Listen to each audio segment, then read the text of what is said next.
안녕 친구들, 한 주간 잘 지냈나요? 벌써 5월 셋째 주. 금방 시간이 지나가네요. 자, 우리가 또 곧 등교가 다음 주부터 시작되나요? 물론 초등학교 5, 6학년들은 6월 둘째 주부터 시작되는 걸 아는데, 우리가 한번 상황 봐서 6월 달에 코로나가 좀 많이 잠잠해지면 6월 때부터 함께 예배 드렸으면 좋겠습니다. 자, 오늘 또 하나님께서 우리에게 어떤 말씀 하시는지 한번 보도록 하겠습니다.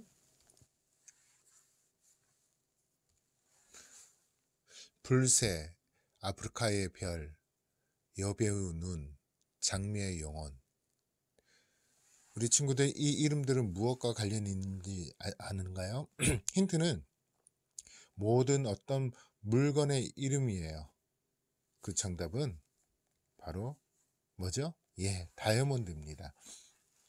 특별한 이름에 맞게 모두 최고급 다이아몬드입니다. 적어도 수십억에서 어떤 것은 수백억 가치를 가진 다이아몬드입니다. 그래서 다이아몬드의 이름이에요. 어떤 다이아몬드 불새, 어떤 다이아몬드는 아프리카의 별, 이런 식으로 다이아몬드의 명칭, 이름이라는 것이죠. 그런데 더 놀라운 것은 한 사람이 이 다이아몬드를 다 소유하고 저마다 특별한 이름도 지어졌다는 것이죠. 바로 로렌스 그라프라는 사람입니다. 그는 도대체 어떤 사람이길래 이렇게 값비싼 다이아몬드를 가지고 있었을까요? 다이아몬드처럼 화려한 삶을 살진 않았지만 사실 그렇지 않아요. 영국 런던에서 태어난 그라프는 어린 시절 매우 가난했습니다. 집이 너무 가난해서 학교를 다니지 못하고 14살 때부터 일을 시작했습니다. 그가 처음 한 일은 작은 보석상에 청소하는 것이었습니다. 그런데 그라프는 그곳에서 작고 빛나는 보석을 본 순간 거기에 모든 마음을 빼앗겨 버렸습니다. 그때부터 그라프는 보석이 매우 좋아서 늘 바라보고 공부하고 관리하는 법을 익혔습니다. 사진 보이시죠? 이 할아버지예요. 보석에 대한 꿈을 가지고 열심히 달려 마침내 24세, 24살에 자신의 이름으로 작은 보석상을 차리게 되었습니다. 비록 작은 보석상이었지만 진지한 보석을 알아보는 그의 안목과 감격은 아주 뛰어났습니다. 결국 보석 수집가인 브루나 왕가의 왕비, 되게 부자예요. 그 왕비가 그의 보석에 관심을 갖게 되면서 그라프는 사람들에게 알려지기 시작됐습니다. 이후 세계 최고의 부자들이 그의 단골 고객이 되었고 그라프의 작은 보석상은 이제 세계에서 가장 큰 다이아몬드 회사가 되었습니다. 오늘 이 사진처럼 이 회장이 된 것이죠. 그래서 사람들은 그를 다이아몬드의 제왕이라고 불렀습니다. 작은 가게에서 청소를 하던 소년 그라프가 어떻게 다이아몬드의 제왕이 될 수 있었을까요? 그것은 그가 다이아몬드를 좋아했기 때문입니다. 보석을 좋아하니까 그 보석을 생각하게 되고 그렇게 생각하는 마음이 그를 세계 최고의 다이아몬드 보석상이 되게 했을 것입니다. 사람들은 누구나 좋아하는 것이 있습니다. 그리고 좋아하는 것을 생각하고 그것을 갖기 위해 모든 노력을 다해요. 음악을 너무나도 사랑하는 사람은 마치 자신이 음악을 위해 사는 것처럼 말하고 행동하죠. 농구를 좋아하는 사람은 농구는 곧 자기의 호흡이라고 말하기도 합니다. 자기가 좋아하는 것을 자기의 삶의 목표를 삼고 그것을 최우선으로 살아가기 때문이죠. 그렇다면 하나님 백성 우리들은 무엇을 삶의 최우선을 생각해야 될까요? 어디에서 무엇을 하든 우리의 마음은 언제나 무엇을 품고 삶의 목표를 이루어야 될까요? 나가야 할까요? 그것은 바로 오늘 본 말씀 도록 하겠습니다. 시작. 왕이신 나의 하나님이여 내가 주를 높이고 영원히 주의 이름을 송축하리이다. 다시 한번 시작. 왕이신 나의 하나님이여 내가 주를 높이고 영원히 주의 이름을 송축하리이다. 송축은 그 이름을 드러내고 기뻐한다라는 것이죠. 그리고 그 이름 앞에 엎드린다는 것이죠. 주가 누구시죠? 바로 하나님이십니다. 하나님이 나의 왕이 되시고 오직 하나님을 높이고 하나님 이름만을 드러내는 우리의 모습이 되어야 된다라고 다윗이 고백하고 있습니다. 자, 이 말씀의 근거로 오늘 지난주에 이어 계속해서 남유다의 백성들이 어떻게 또 지내는지 한번 보도록 하겠습니다.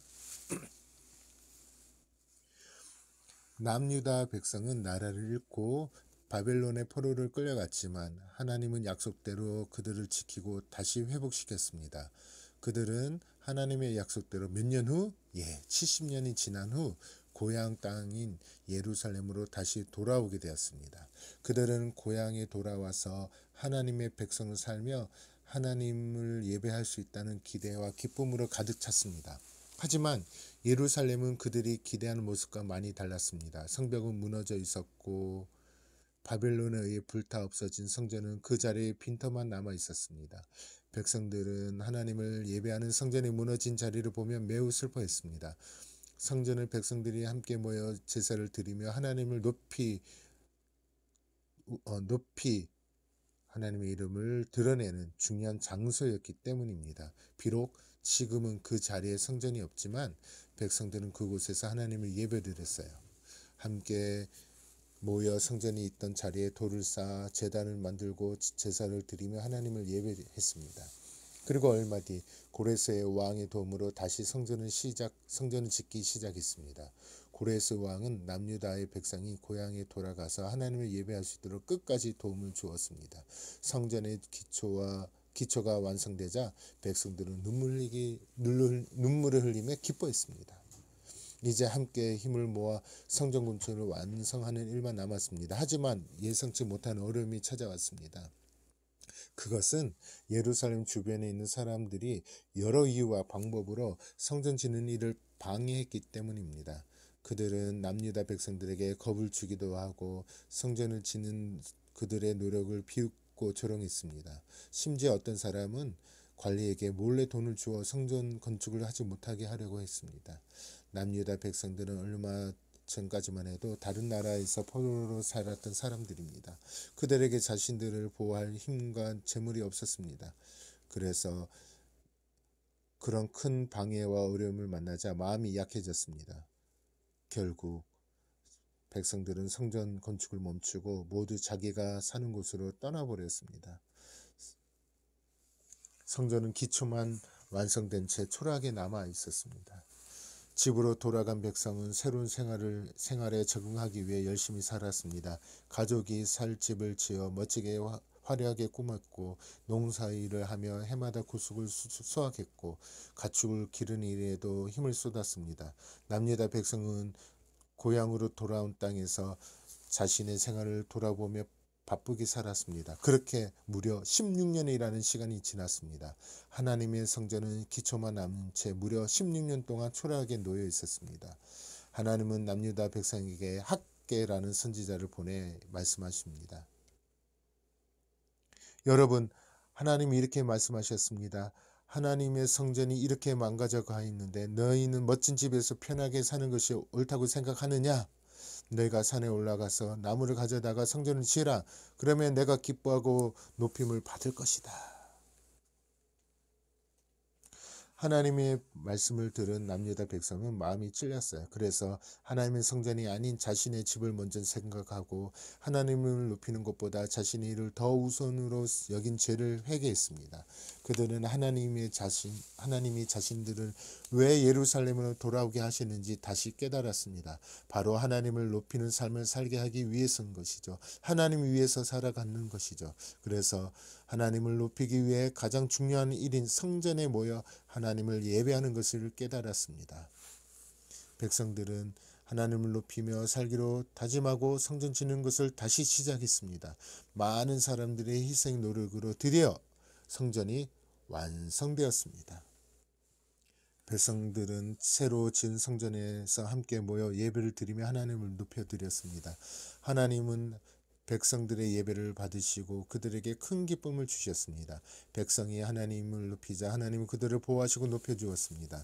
여러분, 고향 땅에 돌아온 남유다 백성에게 해야 할 일들은 산더미 같이 많이 있었을 것입니다. 집도 새로 지어야 하고 농사도 해야 되고 낯선 생활과 환경에 적응도 해야 했습니다. 그러나 이런 일에 마음을 모두 빼앗기면 어떻게 될까요? 맞아요. 가장 중요한 일을 놓치게 됩니다. 가장 중요한 일은 바로 하나님을 예배하고 그분을 높이는 것입니다. 다시 한번 시편을 한번 읽어볼까요? 시작. 왕이신 나의 하나님이여 내가 주를 높이고 영원히 주의 이름을 송축하리이다. 다시 한번 고백할까요? 시작. 왕이신 나의 하나님이여 내가 주를 높이고 영원히 주의 이름을 송축하리이다. 바로 하나님은 우리의 왕이시며 우리는 하나님의 백성임을 알기에 영원히 하나님만 높이겠습니다 라고 노래하고 있는 시편입니다. 이렇게 하나님을 높이는 일이 가장 기쁘고 소중한 일임을 아는 사람은 시편을 노래하는 처럼 믿음의 고백이 할 수 있을 것입니다. 우리의 일주일, 우리의 하루를 생각해 보세요.